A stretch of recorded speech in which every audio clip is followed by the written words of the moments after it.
अगर एक दिन अचानक सारी नदियां सूख जाएं, धरती पर एक भी पेड़ ना बचे तो क्या होगा? बिल्कुल सोचिए सोचिए, इस सोचने की बात है। तो ना साफ हवा होगी, ना पीने के लिए पानी होगा, तो क्या होगा? नदियां और जो पेड़ पौधे हैं, यानी जो ट्रीज हैं और जो रिवर्स हैं, वो हमारे लिए खास क्यों हैं? और नदियों और जो भी ये पेड़ पौधे होते हैं, इनका हमारी किस्मत से कनेक्शन क्या है? और साथ ही में ज्योतिष के अनुसार ट्रीज और रिवर्स की क्या कोई अहमियत है? सिर्फ किस्मत और उसके साथ साथ प्रकृति का हमारे जीवन से किस प्रकार से जुड़ी हुई है, किस प्रकार से हमारी किस्मत जो है, जो हमारे आसपास जितनी नेचर में जो जो चीजें हैं, रिवर्स हैं और ट्रीज है, मैं खासकर पेड़ पौधे और रिवर्स के ऊपर ही बात करना चाहती हूँ और उनका हमारे ज्योतिष के एंगल से बात करना चाहिए। वैसे देखो, पेड़ पौधों का और नदियों को सेव करना तो ये बहुत इंपॉर्टेंट है।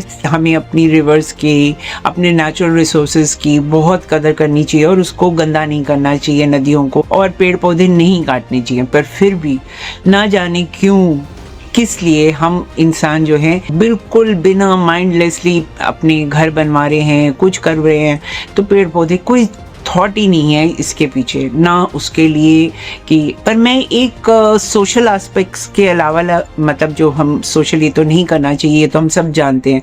जब हम पेड़ कटवाते हैं तो हमें पता होता है कि हमें नहीं करना चाहिए। इनसाइड हर व्यक्ति के अंदर पता होता है ये जो मैं कर रहा हूँ ठीक नहीं है, लेकिन फिर भी ऐसा हो रहा है और बड़े बड़े शहरों में भी हो रहा है। इतनी मतलब रिस्ट्रिक्शंस के बाद भी होता है। तो इसका ज्योतिष के नजरिए से मैं एक बिल्कुल डिफरेंट एंगल, और मुझे लगता है ये बहुत जरूरी है क्योंकि हमें ये पता चलना चाहिए कि इन पेड़ पौधों का, इन नदियों का किस्मत कनेक्शन क्या है, हमारे भाग्य से क्या कनेक्शन है, क्यों हमारे लिए ये ज्योतिष के अनुसार बहुत इंपॉर्टेंट। ताकि जब तक हम ये नहीं समझेंगे, कहते हैं कि मैं हमेशा कहती हूँ कि डॉट्स को ज्वाइन नहीं करते, यानी कि हम ये सोचते नहीं है हमने ऐसा किया इसलिए ये ऐसा हुआ, हम डॉट्स को ज्वाइन नहीं करते। तो इस वीडियो में मैं आपको इसको डिटेल में, मैंने आपको अभी एक छोटा सा क्लिप दिखाया था जो कि मैंने ट्रैवल के दौरान लिया था, कि कितना अच्छा लगता है रिवर्स को देखना, साफ रिवर्स को देखना, पानी को देखना, नेचर को के पास जाना। तो क्यों ना हम भारत में रहते हैं।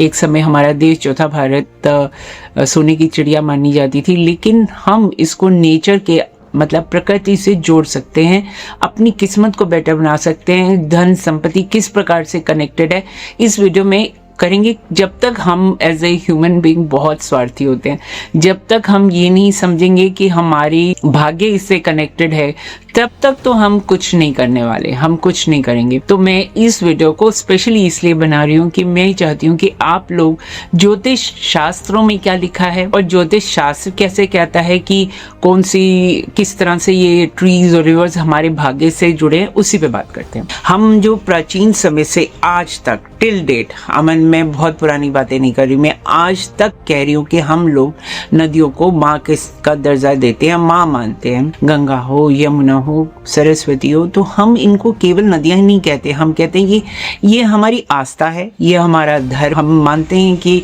हम गंगा नदी में स्नान करेंगे तो हमारे जो भी पाप हैं वो धुल जाएंगे। साथ में हम ये भी मानते हैं कि हमारे पूर्वजों को मुक्ति के लिए, हिंदू धर्म में तो ये भी कितना माना जाता है कि लास्ट सिप जो होता है पानी का, वो बूंद भी गंगा की होनी चाहिए। तो नदी का हमारे जीवन से लेकर मतलब मृत्यु तक बहुत अहमियत है, और फिर भी हम गंगा नदी साफ नहीं है। बिकॉज मैं साइंस रिसर्च बैकग्राउंड की हूँ और मैं ज्योतिष में भी रिसर्च करती हूँ, तो मैं चाहती हूँ कि ये दोनों चीज़ों को जोड़कर समझाऊं कि किस तरीके से साइंस और जो एस्ट्रोलॉजी है वो जुड़ी हुई है। जहाँ साइंस खत्म होती है वहीं से एस्ट्रोलॉजी है, पर है तो दोनों जुड़े हुए।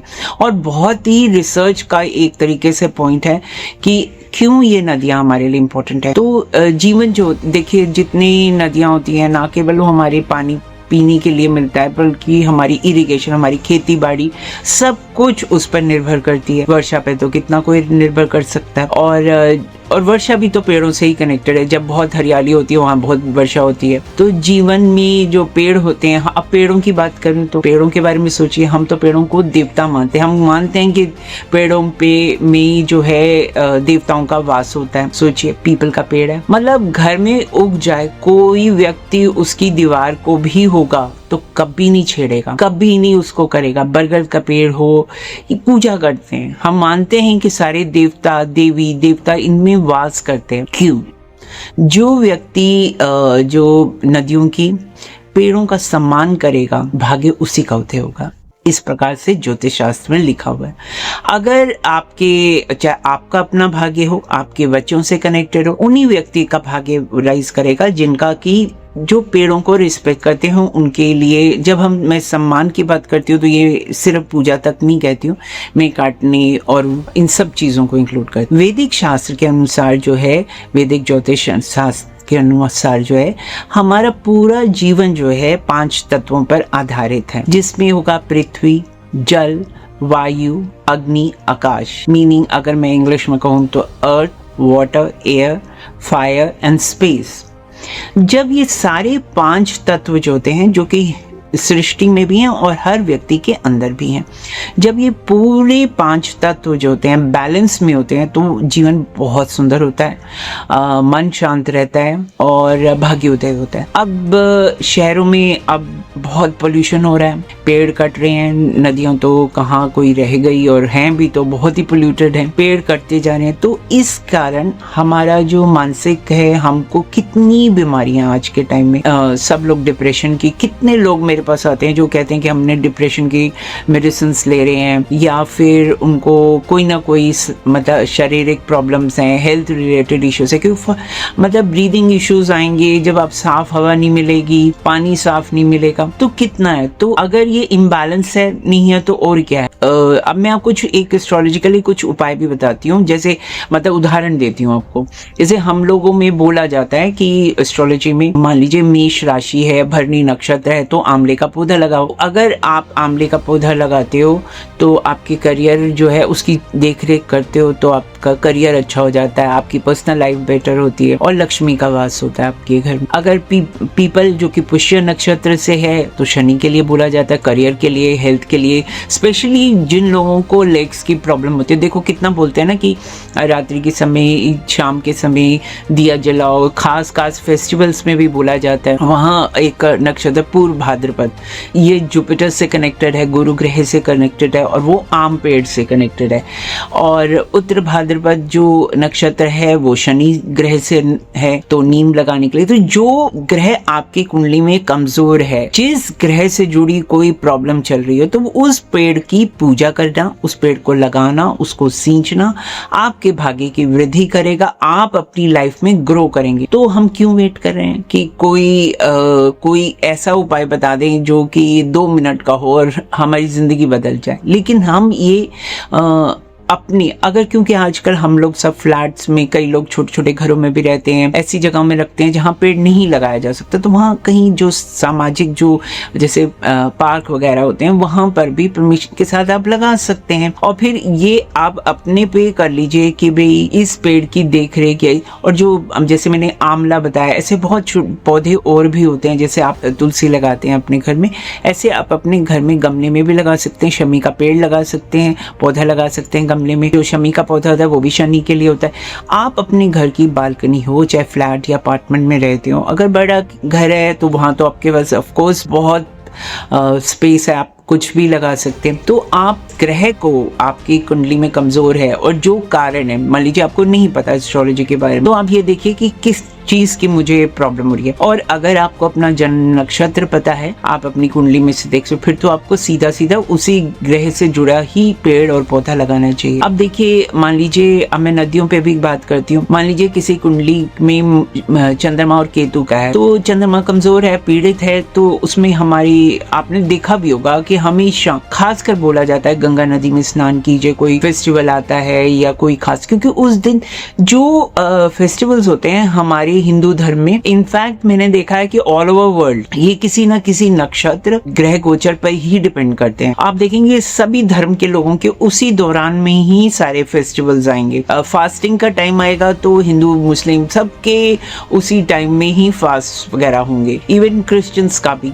तो इस टाइम की जो पूजा पाठ होती है वो ग्रहों पर आधारित होती है। और हमारे यहाँ पर एक ज्योतिष में इसको पंचांग बोलते हैं। पंचांग जो होता है कुछ नहीं, सिर्फ ग्रह के गोचर की, समझिए चंद्रमा कौन से उसमें होता है, किस पंचांग का योग है, क्या तिथि है, उसी पर हमारे फेस्टिवल्स होंगे। तभी तो आजकल इतनी कन्फ्यूजन है कि आज एक फेस्टिवल एक दिन है, दूसरे दिन है, कौन सा है, वो तिथि पर ही है। तो जब आपकी कुंडली में चंद्रमा कमजोर होता है या राहु केतु के प्रभाव में होता है तो बोला जाता है कि गंगा नदी में स्नान कीजिए। आप कोई भी एक्सपीरियंस करके देखे, जब वो किसी उसकी कुंडली में चंद्रमा कमजोर है, वो एक होली डिप लेके आता है, तो खुद उससे पूछिए, कभी एक डिप के बाद ही वो कहेगा कि पता नहीं, जैसे किसी ने मेरे सर से सारा भार हटा दिया। तो सोचिए कितनी सिंपल सी चीज है, पर हम अपनी नदियों को साफ करने का सिर्फ सरकार का नहीं, हम सबका भी कुछ ना कुछ कंट्रीब्यूशन होना चाहिए। हमें अपनी नदियां खराब नहीं करनी चाहिए, उनमें प्लास्टिक नहीं फेंकना चाहिए, गंद नहीं फेंकना चाहिए और किसी भी तरीके से उनको मतलब पोल्यूट नहीं करना चाहिए। और मैंने कहा ना कि मैं ये वीडियो बनाई इसलिए ले रही हूँ क्योंकि मुझे ऐसा लगता है इतने सारे उपाय हैं, इतने सारे उपाय, और वो सब पेड़ पौधे और नदियों से जुड़े हैं। और उन उपायों को करते समय हम कई बार बिल्कुल नजरअंदाज कर सकते हैं कि हम डे टू डे लाइफ में ऐसा कर सकते। जैसे राहु केतु है, अचानक प्रॉब्लम्स आती हैं आपकी लाइफ में, बार बार कुछ न कुछ बैठे बिठाए कोई आती हैं, तो एक बहुत सिंपल रेमेडी होती है कि आप अपने घर के पौधों को जल दीजिए। विशेषकर पीपल के लिए बोला जाता है, सैटरडेज के लिए भी। पर वैसे ही आप अगर किसी भी अपने गार्डन है, बालकनी में है, कहीं पर भी आप उनको पौधों को पानी दीजिए। आप देखिए, थोड़ा फ्रेश एयर को इनहेल कीजिए, आपकी सारी मानसिक चिंताएं ऐसी होगी जैसे सर से पिघल कर कहीं उड़ गई हैं, आसमान में उड़ गई हैं। तो ये भी कितना छोटा सा है। शनि और के लिए जैसे मैंने कहा, बरगद का पेड़, शमी का पेड़, इन सब के लिए अगर गुस्सा बहुत आता है, मंगल है, एंगर इश्यूज हैं, तो मंगल के लिए लाल रंग के फूल अपने घर में लगा सकते हैं। अगर पेड़ पौधे नहीं भी लगा सकते तो लाल रंग के फूलों के भी कर्स लगा सकते हैं। अगर बिजनेस में, कम्युनिकेशंस में या किसी तरह की है तो तुलसी पेड़ लगा सकते। अगर मैरिज नहीं हो रही है, शादी नहीं हो रही है, तो जैसे जिनमें बहुत ज्यादा अच्छी खुशबू हो, वैसे फ्लावर्स वाले आप अपने बगीचे में, अपनी बालकनीज में कहीं न लगा सकते हैं।